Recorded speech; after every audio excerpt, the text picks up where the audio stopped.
كتعاني من تصبغات والبقع الداكنه، البشره ديالك ما موحداش، تبعي معايا هذا الفيديو هذا غيهنيك من هذه المشاكل نهائيا. مكونات بسيطه، خليك معايا حتى الاخير. السلام عليكم بنات، كدايرين؟ لاباس عليكم؟ كنتمنى تكونوا بخير وعلى خير ونلقاكم هذا الفيديو في احسن الاحوال وفي الصحه الجيده. الوصفه ديال اليوم غنشارك معكم وصفه طبيعيه غتهنيك من تصبغات البقع الداكنه، من الكلف، ووصفه سهله بسيطه. مكونات ديالها يعني متواجده في كل دار، وكذلك كتعطي مفعول اللي زوين بزاف ونتيجه اللي كتكون يعني باينه وملحوظه. فاول مكون غادي نحتاجوه في هذه الوصفه هذه وهو العرعار مطحون. الفوائد ديال العرعار خطيره جدا للبشره، في مضادات يعني ديال البكتيريا اللي كينقصوا لنا الحبوب وحب الشباب، ايضا كينقصوا لنا او عفوا كينقيو لنا المسام ديالنا، كذلك كيوحدوا اللون ديال البشره، كيهنيوك من التصبغات. الفوائد ديالو زوينه بزاف بزاف ديال العرعار. غادي نضيف ايضا ملعقه من النشا اولا دقيق الذره اللي دائما كنهضر عليها ان الفوائد ديالها زوينه بزاف للبشره، كترطب لنا البشره، كذلك كتفتح اللون ديالها، كتساعد في التخلص من تصبغات البقع الداكنه. فالفوائد ديالها يعني زوينه بزاف للبشره ديالنا. غنضيف ايضا القليل فقط من الكركم اولا الخرقوم البلدي، يكون مطحون على اليد من الافضل باش نتفاداو يعني يكونوا فيهم دوك الملونات الصناعيه اللي يقدروا يعني يديروا لنا حبوب او اللي يهيجوا لنا البشره ديالنا. فمن الافضل طحنوه على اليد. فالفوائد ديالو زوينه بزاف للبشره، يعني كيفتح اللون ديال البشره، ايضا فيه مضادات اكسده اللي كتاخر لنا الشيخوخه، ايضا كيفتح اللون زوين بزاف بزاف. فديروا فقط راس معلقه كما درت باش يعني داك اللون ما يشتش لكم في البشره ديالكم، يعني هذا القياس اللي درت كافي.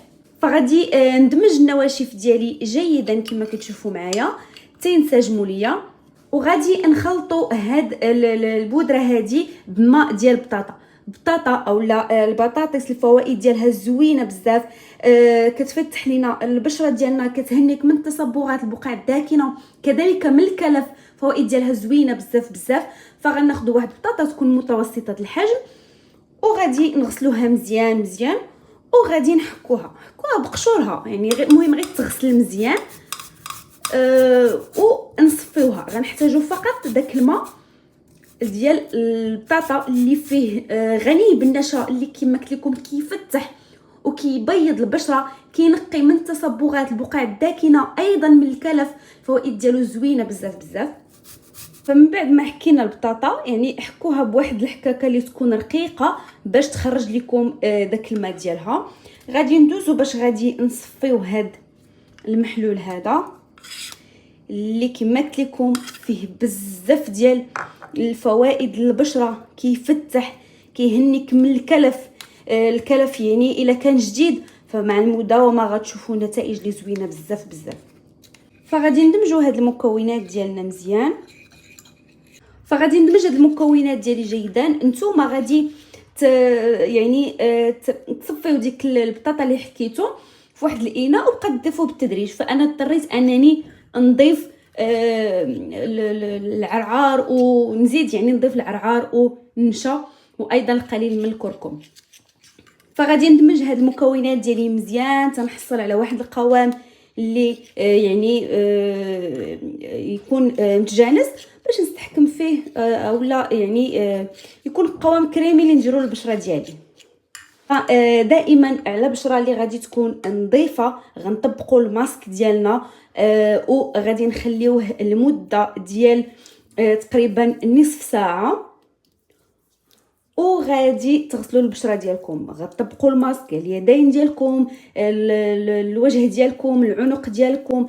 غتشوفوا نتائج اللي غادي تعجبكم، يعني من الاستعمال الاول غتشوفوا نتائج اللي مرضيه، نتائج اللي زوينه بزاف. جربوه وردوا عليا الخبر، حيت خطير جدا جدا لعلاج هذه المشاكل اللي ذكرت. زوين بزاف بزاف والنتيجه ديالو ملحوظه، ومع المداومه بطبيعه الحال غتشوفوا فرق اللي زوين وفرق اللي واضح وباين. فغادي نخليه تينشف تماما كما قلت لكم تقريبا 25 دقيقه نص ساعه. من بعد غادي نغسلو ونرطب البشره ديالي. نحكموا عليه 3 ديال المرات، مرتين نتوما على حساب يعني البشره ديالكم، وغادي تردوا عليا، غتشوفوا نتائج اللي غادي تعجبكم. جربوه او ردوا عليا الخبر. فحتى لهنا غادي نكونوا سالينا الوصفه ديال اليوم. كنتمنى تعجبكم، وايضا كنتمنى تجربوها وتشاركوني التجارب ديالكم في التعليقات، وايضا تشاركوا معايا المشاكل اللي عندكم في البشره، وانا يعني مستعده وواجده باش نشارك معكم اي وصفه لقيت عليها ونفعتني انا شخصيا. فحتى هنا غنكون وصلنا للنهايه ديال الفيديو ديال اليوم. كنتمنى يعجبكم، وايضا كنتمنى تجربوه. تهلاو ليا في راسكم، تلقاو فيديو اخر ان شاء الله في وصفه جديده طبيعيه وامنه على البشره ديالنا. والسلام عليكم ورحمه الله تعالى وبركاته.